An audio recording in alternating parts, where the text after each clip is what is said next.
কবে তুই আমাকে গোয়াল ঘরে রেখে গেছিস বাবা, সেদিন থেকে একদিনও দেখতো এলি না বাবা। আয়না খোকা, আমার হাতখানা ধরে একটু রাস্তাটা ঘুরিয়ে দিয়ে আসবি বাবা। ওই ছেলে আপনাকে ধরবে না কেন জানি না, বাবার যে রোগ হয়েছে, ধরলে যদি আবার ওই রোগ আমার হয়ে যায়। সন্তান বলছে আমি তোমায় ধরতে পারবো না, তোমায় ধরলে ওই রোগ আমার হবে, আমি তোমায় ধরতে পারবো না। ছেলে চলে গেছে বাবাকে ছেড়ে। তখন সেই বৃদ্ধ বাবা বড় ব্যথিত অন্তরে কেঁদে বলে, হে গোবিন্দ, হে গৌরহরি,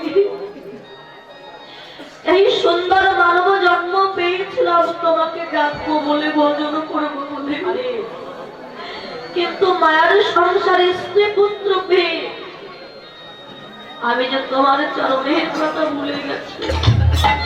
যাদের আপন ভেবে বুকে জড়িয়ে ধরেছিলাম আমি, তারা সবাই আমায় ছেড়ে চলে গেল।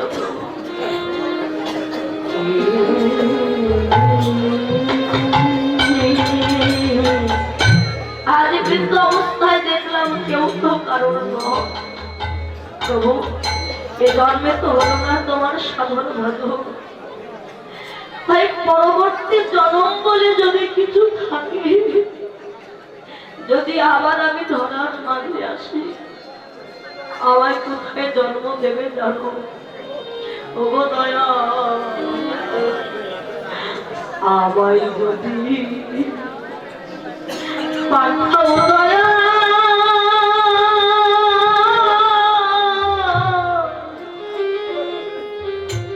ও দয়ালে ভব সংসারে গো,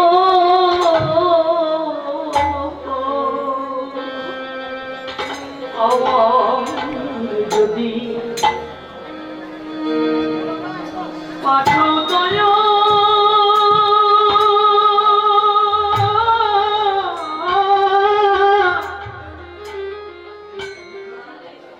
ও দয়ালে ভব সংসারে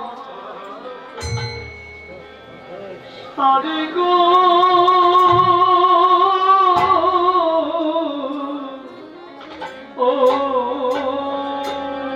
একজন কৃষ্ণ ভক্ত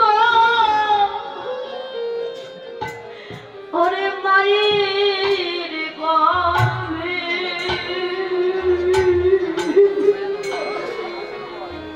সেদিন জন্ম দিও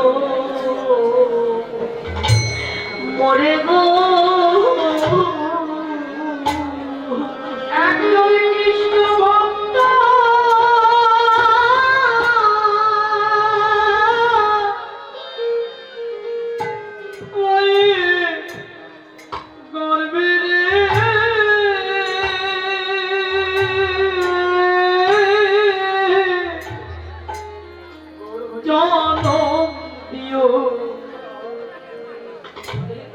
মরে গো,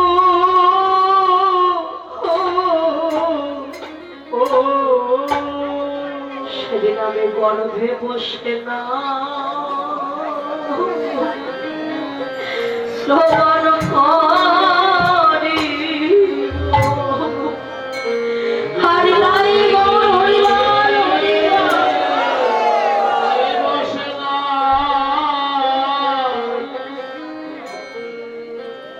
আমি শ্রবণ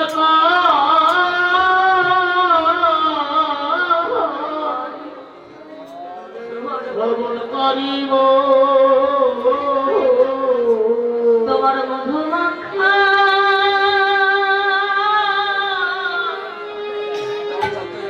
মধুমাখাই হরি নাম,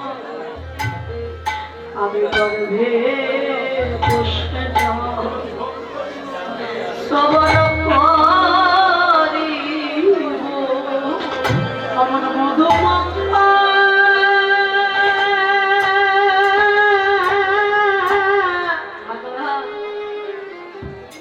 মধুমাখা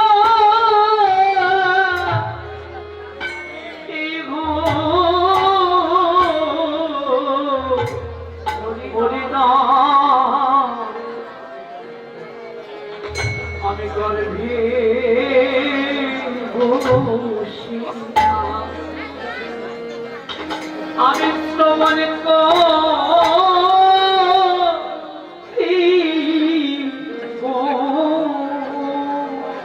আমি সকালে সকালে সাধুগুরু বৈষ্ণবের বাজারে গিয়ে ভক্তকে হৃদয় মন্দিরে জড়াইয়ে ধরে আমি যেন ভক্ত সঙ্গ সঙ্গই আমি করিতে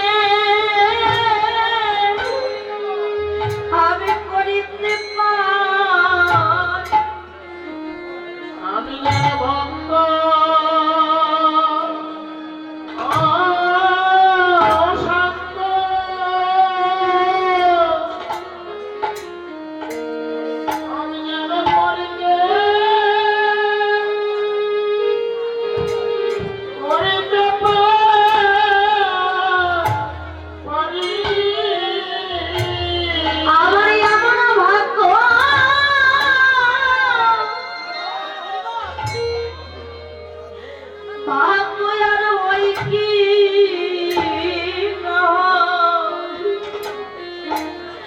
আমি যেন ভক্ত সঙ্গ সঙ্গ আমি করিতে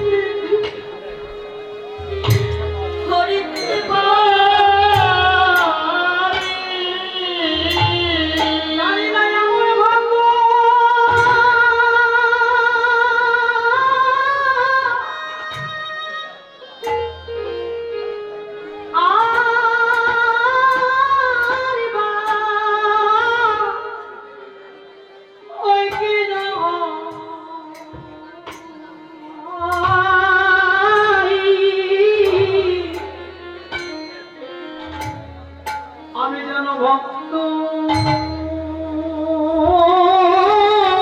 সঙ্গ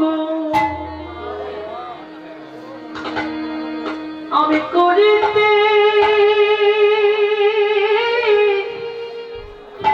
পারি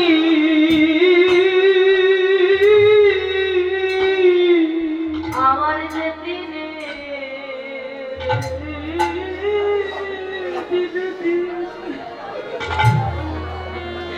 পুরা দিন পুরাইয়ে গেল একবার দাও দাও ভক্ত ভক্ত চরণে ধুলি আমাকে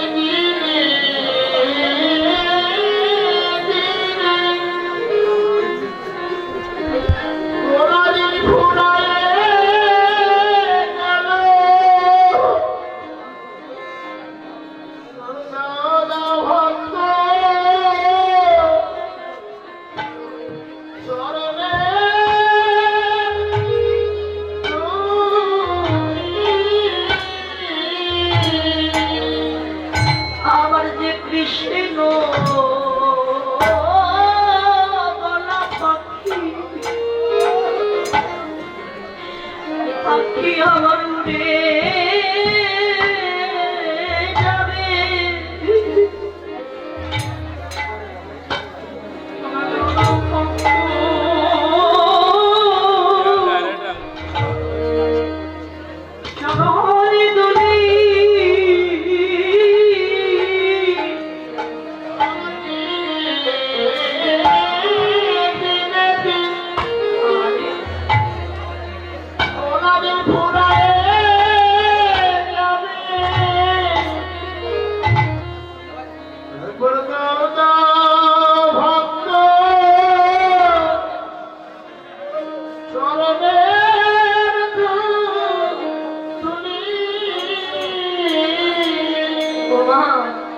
কার কখন মৃত্যু হবে তা তো জানি না। আজ এই যে সাধুগুরু বৈষ্ণবের বাজার দিয়েছে কমিটি দাদা ভাইরা কাকুরা ভক্তের দুয়ারে ভিক্ষা করে এই বৈষ্ণবের বাজার বসিয়েছে। হাজার হাজার ভক্ত বৈষ্ণব সেবা দিচ্ছে। সেবা দিতে দিতে নিজেদের সেবা করবার কথা কারো মনে না। যখন এই বৈষ্ণবের বাজারটা ভেঙে যাবে, এখানে এসে যেদিকেই তাকাবে শুধু দেখবেন খালি আর খালি পড়ে আছে। এই খালি জায়গায় পড়ে দোলায় গড়াগড়ি দিয়ে কাঁদবে কমিটি দাদা ভাইরা। আজ এসেছি, আগামী বছর হয়তো আবার অনেকেই থাকবো না। নিঃশ্বাসের বিশ্বাস নাই, নিঃশ্বাস কার সাথে কখন বিশ্বাসঘাতকতা করে সেটা কেউ বলতে পারে না। আজ এসেছি যখন সমস্ত মান অভিমান পরিত্যাগ করে ভক্ত বৈষ্ণব হৃদয়ে জড়াই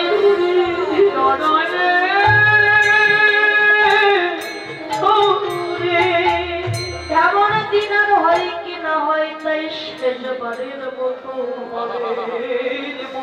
সবাই করো বৈষ্ণবের সঙ্গ।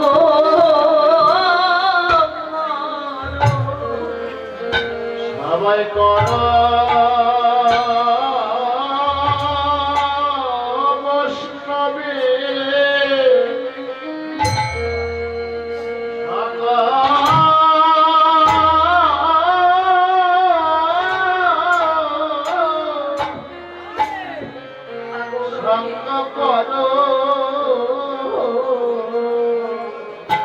আমাদের সাজানো কুঞ্জ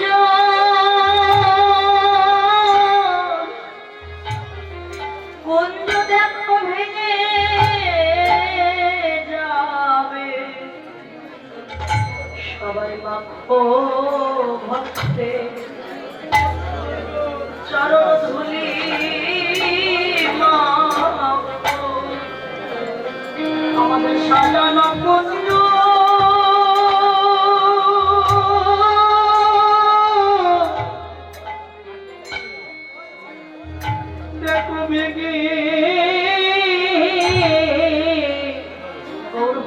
ভেঙে যাবে, একবার বাক্স ভক্তে চরণে ধুলি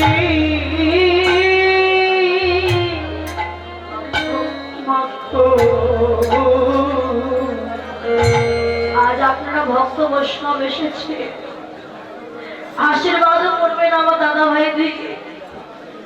শুধু যেন এই বছর নয়, প্রতি বছরে যেন এই আঙ্গিনা আপনাদের মতো সাধুগুরু বৈষ্ণবের বাজার বসাতে পারে, ভক্ত সেবা দিতে পারে, যেন ভক্তের চরণের ধুলি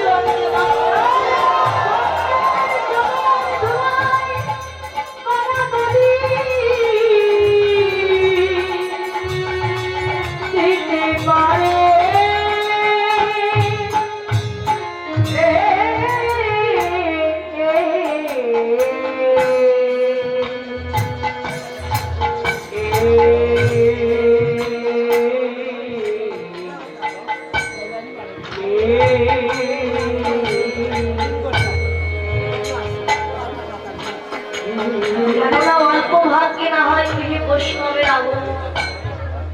এই যেখানে আপনাদের মতো হাজার হাজার ভক্ত বৈষ্ণব এসেছে,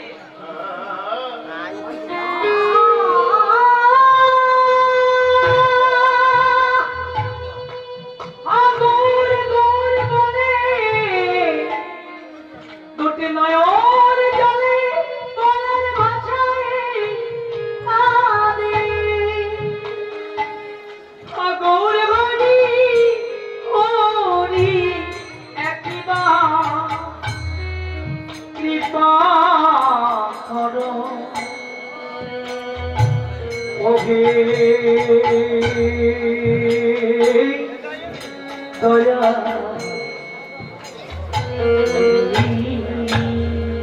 এমন ভাবে যেন ভক্তির উদয় হয়, ভক্তি নিয়ে যেন আমার গৌর গোবিন্দের নামে যেন এমন হরিবাসের আয়োজন করতে পারে। এই যে বৈষ্ণবের আয়োজন করেছে সবার ভাগ্যে, সবার দ্বারা কিন্তু সব কাজ সম্ভব নয়। যদি হতো তাহলে সবাই হরিবাস দিতে পারত, কিন্তু সবার দ্বারা তো সম্ভব নয়। কেননা মহাজন বললেন যতই ধন সম্পত্তি থাক, কীর্তন দেওয়ার আগে ভক্তের দুয়ারে ভিক্ষা করতে যেতে হয়। বলবেন কেন? না, ভিক্ষা করতে গেলে মনটা দৃঢ়তা হয়ে আসে। এক দুয়ারে গেছেন, ভালো মুখে আপনাকে ভিক্ষা দিয়েছে, আর এক দুয়ারে যাবে আপনাকে উপহাস করবে, কত ক্রিটিসাইজ করবে। এই যে কত উপহাস করেছে, এক দুয়ারে গেছেন ভিক্ষা পেয়েছেন, আর এক দুয়ারে পাননি। এই সবে কিছু কষ্ট সহ্য করেও বৈষ্ণবের বাজার দিচ্ছে। কেননা যে টিকে থাকতে পারে সেই তো প্রভুর চরণ লাভ করতে পারে। আপনাদের মতো ভক্তের চরণ পাওয়ার জন্য এখানে কমিটি দাদা ভাইদের কাকুদের কোনো নিজের কিন্তু কোনো স্বার্থ নেই। যে কীর্তন দিচ্ছি আমাদের নিজের স্বার্থ আছে, স্বার্থ নেই। স্বার্থ কি? শুধুমাত্র আপনাদের ভক্ত ভক্তির সঙ্গ পাওয়ার জন্য, ভক্তের চরণের ধুলি একটু আপনি ভালোবাসার জন্য,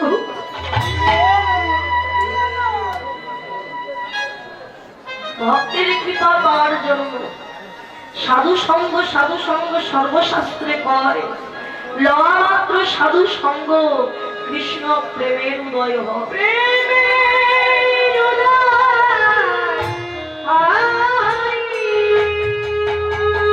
যিনি অভক্ত, ভক্ত সঙ্গ করেন না, এই যে কীর্তন হচ্ছে সে দূরে দাঁড়িয়েও যদি একবার এই কীর্তন শ্রবণ করে, এই সাধু সঙ্গের কৃপায় তার মনে একদিন ভক্তির উদয় হবে।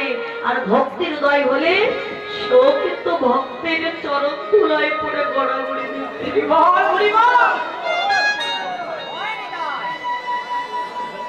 সেও ভক্তের চরণ ধুলায় পড়ে গড়াগড়ি দিচ্ছে।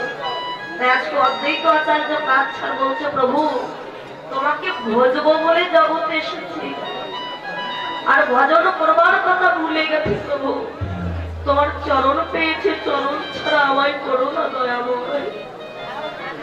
নিমাই বলেছিল, অদ্বৈত এই কলির কাবন্ধ পাপাচ্ছন্ন জীবকে হরি নামে উদ্ধার করবার জন্যই তো আমি এসেছি।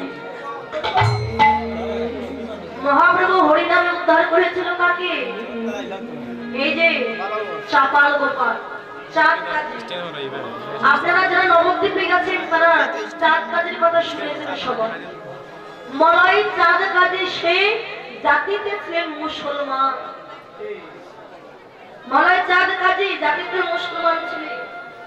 এখন প্রত্যেক দিন হরিনাম সংকীর্তন করতেন মহাপ্রভু, আর কাজী সাহেব ওই হরিনাম সংকীর্তন শ্রবণ করতে, সংকীর্তন শ্রবণ করতে করতে নামের কৃপা যখন হয়ে গেল, নাম করতে করতে নামের কৃপা যখন হয়ে যায়, তখন নাম ছাড়তে চাইলে হরিনাম তাকে আর ছাড়ে না।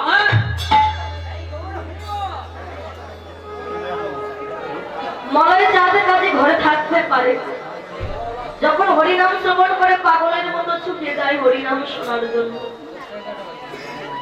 মুসলমানের সমাজে কিছু ছেলেরা এসে কাজী সাহেবকে ডেকে বলেছিলেন, এই যে কাজী সাহেব, আপনি নবদ্বীপের কাজী, তো আপনি কাজী সাহেব হয়ে, কাজী হয়ে কেন হিন্দুদের হরিনাম শ্রবণ করেন? কেন হরিনাম করেন? হরিনাম বন্ধ করুন। কাজী সাহেব বলেছিল, বাবা আমি কলঙ্কের ভয়ে হরিনাম ছাড়তে চাই, কিন্তু হরিনাম যে আমায় ছাড়ে না। শুনুন কাজী সাহেব, এই যে আপনি হরিনাম করছেন, আমাদের মুসলমান সমাজের কিন্তু বদনাম। আপনি কোরআন পাঠ করেন, মসজিদে যান, সেটা না করে আপনি কিনা হরিনাম করছেন, আপনি নামাজ পড়ুন। শুনুন কাজী সাহেব, আপনি যদি হরিনাম বন্ধ না করেন, আমরা কথা দিচ্ছি আপনার মৃত্যুর পরে আমরা কেউ আপনার দেহটা নিয়ে কবরে নিয়ে যাব। আপনার সমাধির উপরে, কবরের উপরে আমরা কেউ ফুল দেব না।